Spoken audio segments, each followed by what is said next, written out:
नमस्कार आप सभी को। मेरा नाम है अशोक यादव एडवोकेट और मैं आप सभी के लिए लीगल एडवाइस पर बहुत सारी वीडियोस अपलोड करता हूं। आप मेरी और भी वीडियोस हैं पड़ी हुई हैं जिनको कि आप मेरे प्लेलिस्ट में जाकर आप देख सकते हैं।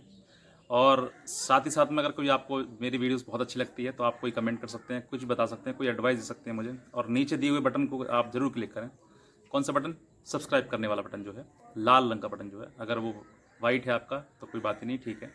अगर लाल रंग है तो उसको क्लिक कर दें तुरंत, ठीक है। आज हम बात करते हैं एक ऐसी परेशानी की जो अगर कोई भी व्यक्ति किसी झूठे केस में फंस जाता है तो उसको किस तरीके से बाहर निकलें और किस तरीके से उसको रद्द करवाएं। ये तरीका है जो कि आपको जानना बहुत ज़रूरी है, क्योंकि आज के समय में बुराई कभी भी किसी समय भी किसी भी व्यक्ति के पास आ सकती है, चाहे उसमें मैं ही क्यों ना हूँ। तो अगर आपको उस चीज़ की जानकारी है तो आप उस बुराई से लड़ भी सकते हैं और उस बुराई से लड़ने के बाद बाहर भी निकल सकते हैं। लेकिन अगर आपके पास जानकारी का अभाव है और जानकारी नहीं है तो आप उससे लड़ने में असमर्थ हो जाएंगे। आप दिमागी रूप से बहुत परेशान हो जाएंगे, ये सोचेंगे क्या करूं क्या ना करूं। तो आपको जिसने आपके ऊपर मुकदमा किया है, तो मुकदमे का मतलब ये होता है कि आपको झुकाना, आपको अपने कदमों में उस व्यक्ति को नीचे गिराना, बस। और कोई इसका उद्देश्य नहीं होता है किसी व्यक्ति के लिए। लेकिन ये बात कर रहा हूँ मैं सिर्फ झूठे मुकदमे की। सच अगर सच्चाई है आपके मुकदमे में और सच है तो वो चीज़ें अलग हैं, मैं आज उसके बारे में बात नहीं करना चाहूँगा। लेकिन अगर आपके ऊपर झूठा मुकदमा लगाया गया तो झूठा जो व्यक्ति आपके उस ऊपर मुकदमा कर रहा है उस व्यक्ति का उद्देश्य सिर्फ इतना ही है कि आपको अपने कदमों में गिराना, बस। अपने कदमों में गिराना और अपने सामने उस व्यक्ति को झुकाना, अपने सामने उस व्यक्ति से माफ़ी मंगवाना, यही एक झूठे मुकदमे का पीछे लगाने का कारण होता है। और उसी झूठे मुकदमे से लड़ने के लिए मैं आपको कुछ ऐसे टिप्स, कुछ ऐसी जानकारी दूंगा जिससे कि आप 100% आप बाहर निकल जाएंगे और उस मुकदमे को बीट कर देंगे। क्योंकि कुछ लोग ऐसे समझते हैं कि झूठ के बिना मुकदमा चलता नहीं है, ऐसा गलत है। जहाँ सच होता है ना, वहीं पर पनिशमेंट होता है और वहीं पर उसमें लास्ट में जजमेंट और सेंटेंस होता है। अगर आप झूठ बोलोगे, झूठ की तरह सहारे से मुकदमा चलाओगे तो सच झूठ की लपेट में सच भी आ जाता है और सच भी हार जाता है। तो बेहतर है कि आप सभी उस चीज़ से लड़ें और लड़ने के बाद नीचे जितना भी है जो आपके पास कोई केस वगैरह है तो आप उसको बताएं। और मुझसे कोई एडवाइस लेनी है तो आप मुझे एडवाइस लें। मेरे दिए हुआ नंबर है ताकि आप इस नंबर पर कांटेक्ट कर सकें, मैंने इसलिए नंबर दिया है। तो चलिए बात करते हैं आपके लिए कि जो केस है उस केस को किस तरीके से लड़ा जाए और अगर झूठा केस है तो उसको किस तरीके से फाइट किया जाए। तो बात करते हैं। सबसे पहली बात यह है कि आप पर अगर झूठी एफआईआर हुई है, दो तरीके से केस होते हैं, एक स्टेट केस और एक कंप्लेंट केस। स्टेट केस मतलब आपका वो केस जो है वो थाने में दर्ज हुआ है और उसको गवर्नमेंट द्वारा दर्ज किया गया है, यानी कि पुलिस द्वारा दर्ज किया गया है, पहला केस। दूसरा कंप्लेंट केस, यानी कि सीधे कोर्ट में दर्ज किया गया है और कोर्ट में बयानों के द्वारा आधार पर वो दर्ज किया गया है और उसी के आधार पर आपको सम्मन किया गया है, कोर्ट से सम्मन से बुलाया गया। दोनों तरीके से मैं आपको बताता हूँ, रास्ता दोनों का एक ही है, बस ये है कि टहनी उसकी अलग है। और मैं बहुत ही सरल भाषा में आपको समझाऊंगा ताकि आपके भी समझ में आए। और समझने के बाद मेरी वीडियोस को लाइक और शेयर सब्सक्राइब जरूर कर देना नीचे दिए हुए बटन से। क्योंकि ये जो चीज़ें होती हैं जो झूठे मुकदमे की होती हैं, ये बहुत वीक पॉइंट होते हैं। लोग इसके आधार पर सामने वाले व्यक्ति को बहुत परेशान कर देते हैं। परेशानी के कारण है मुकदमा, और मैं आसानी से निकलवाने के लिए आपके लिए तैयार हूँ। और इससे संबंधित कोई सवाल पूछना हो तो आप मेरे दिए हुए नंबर पर आप मुझे कॉन्टैक्ट कर सकते हैं। बहरहाल बात करते हैं कि अगर आपके पास मुकदमा हो गया, चाहे वो कोर्ट केस हो चाहे फिर पुलिस केस हो, यानी कि दोनों में से कोई सा भी केस हो, किसी भी प्रकार का हो, हीनियस हो, छोटा मोटा हो, मार पिटाई लड़ाई झगड़े का हो, बलात्कार का हो, किसी का भी हो, उन सब चीज़ों में अगर आपको झूठा फंसाया गया है तो पहले तो आप उस जो आपके पास मुकदमे की जानकारी आई है, चाहे वो पुलिस केस है चाहे वो कोर्ट केस है, उसकी जानकारी लें, उसकी कॉपी निकलवाएं, सर्टिफाइड कॉपी निकलवाएं। सबसे पहले सोचें ना फोटो कॉपी के बारे में, तो क्योंकि सर्टिफाइड की कॉपी आगे काम आने वाली है, तो सर्टिफाइड कॉपी निकलवाएं फर्स्ट टाइम में ही। चाहे वो थाने से आई है तो भी कोर्ट से निकलेगी और थाने से मिल जाए, दोनों से मिल जाती है आपके लिए। और अगर कोर्ट से आपके पास लेनी है तो कोर्ट में सर्टिफाइड कॉपी आप लें, कोर्ट में अप्लाई करें, सर्टिफाइड कर लेंगे अपने वकील साहब के द्वारा। दूसरा, इतना लेने के बाद उसको पढ़ें। पढ़ने के बाद जो जो आप पे झूठ लगाया गया है, सबसे पहले उसमें आपके पास जो भी एविडेंस है उसको ये साबित करने के लिए कि झूठा है। देखिए, कोई चीज़ झूठ है आप मुझसे ये कहें कि सर आप झूठ बोल रहे हैं, तो आपके पास कोई एविडेंस भी होना चाहिए मुझे साबित करने के लिए कि मैंने झूठ बोला है। क्योंकि कहीं कहीं क्या होता है, हमें ये साबित करना पड़ता है कि सामने वाला व्यक्ति झूठा है। बहुत कम केस में होता है, लेकिन अगर हमारे पास कोई एविडेंस ही नहीं है तो हम कैसे कह सकते हैं उसके लिए कि झूठा है। बस ओरली कहना इनफ नहीं होता है। आपको कोई ना कोई ऐसा छोटा सा क्लू, छोटा सा कोई एविडेंस आपको देना है। अगर आपके दिमाग में कुछ नहीं आ रहा कि मुझे मेरे पास क्या एविडेंस है क्या नहीं है, और आपको लग रहा है कि सर मैं इस चीज़ में केस में फंसा हुआ हूँ और मुझे ये चीज़ समझ में आ रही है कि मेरे पास एविडेंस है कि नहीं है, तो आप मुझे दिए हुए नंबर पर फ़ोन कर सकते हैं कि मैं आपकी उस प्रकार से हेल्प कर सकूँ और किसी न किसी प्रकार से उस चीज़ को लिंक कर सकूँ, और लिंक करने के बाद वहाँ से एविडेंस ला दूँ मैं आपके लिए। तो इन सब चीज़ों को मैं कलेक्शन करा दूंगा आपके लिए। जब ज़रूरत पड़े आप मुझे फ़ोन कर सकते हैं। बहरहाल आपके पास इतना हुआ कि आपने एविडेंस कलेक्ट कर लिया, ठीक है, मान लेते हैं, चाहे वो कोर्ट केस हो चाहे पुलिस केस हो, दोनों किसी भी केस में आपने कलेक्ट किया।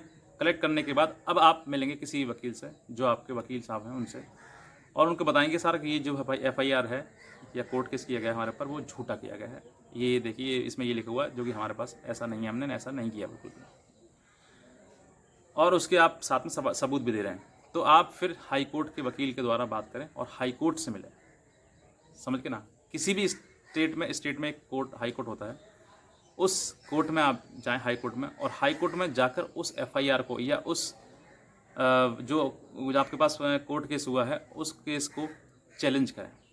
और इसमें एक भूल बिल्कुल ना करें, जमानत गलती से भी ना करवाएं। कब तक? जब तक आप हाई कोर्ट जाके वहाँ पर चैलेंज करके उसको पास ऑर्डर ना लेकर आएँ, तब तक। अब बताऊँगा आपके लिए कहाँ करानी है कहाँ नहीं करानी है।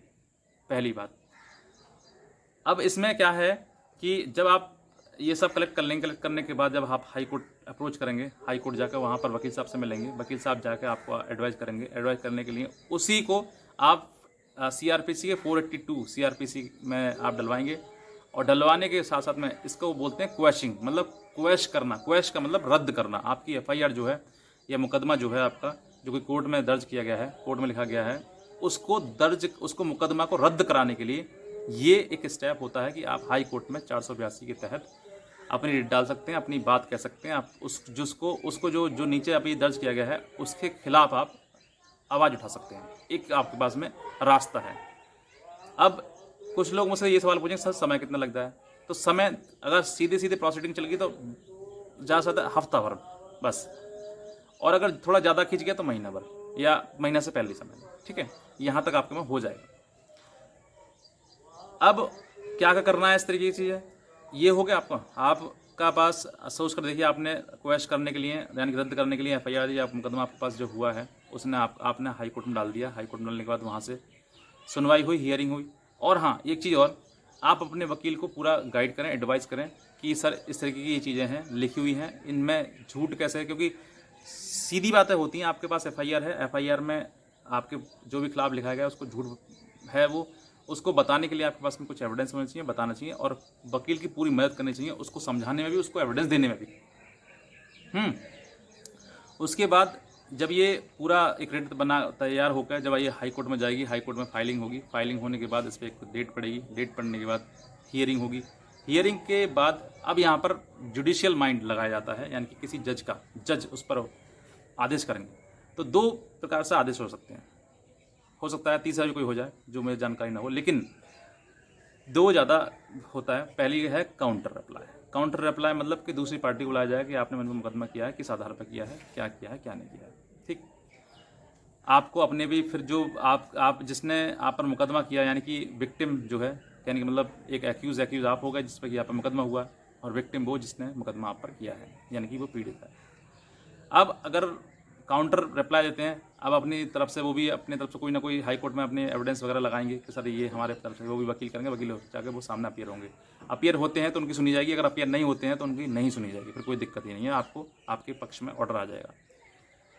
अपीयर हो जाते हैं, अगर उन्होंने भी अपनी चीज़ दिखाई और आपने भी दिखाई, जिसकी बात ठीक समझ में आई उसके पक्ष में ऑर्डर हो जाएगा। मान लीजिए विक्टिम साइड से, यानी कि जिस पर आपकी घटना हुई है, और बहरहाल झूठा मुकदमा है तो आपका ही ज़्यादा पक्ष होगा, क्योंकि उसके साथ पास में भी कोई ऐसा एविडेंस वगैरह नहीं होगा।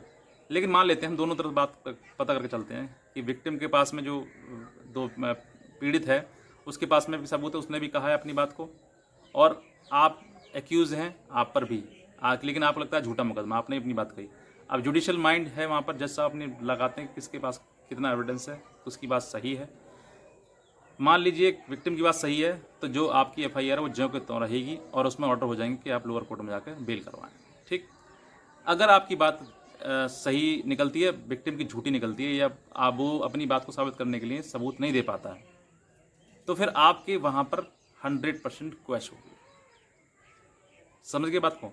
यहाँ पर आपकी क्वेश्चन तैयार है और आपकी जो आपके खिलाफ एफआईआर या कोर्ट केस हुआ है वो 100% रद्द होना है उसको।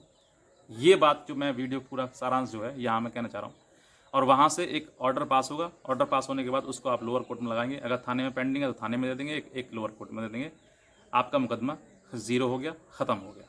आपको जी आप जीत गए। मतलब कि कितना समय लगा, एफआईआर आपके पास में हुई, आपके खिलाफ हुई, आप महीना 2 महीने में सब कुछ इसका निपट जाएगा। ठीक है। और अगर ऐसा नहीं कर पाए तो देखिए प्रोसीडिंग है, प्रोसीडिंग चलती है, नो लिमिट टाइम, कोई समय की सीमा नहीं है इसमें।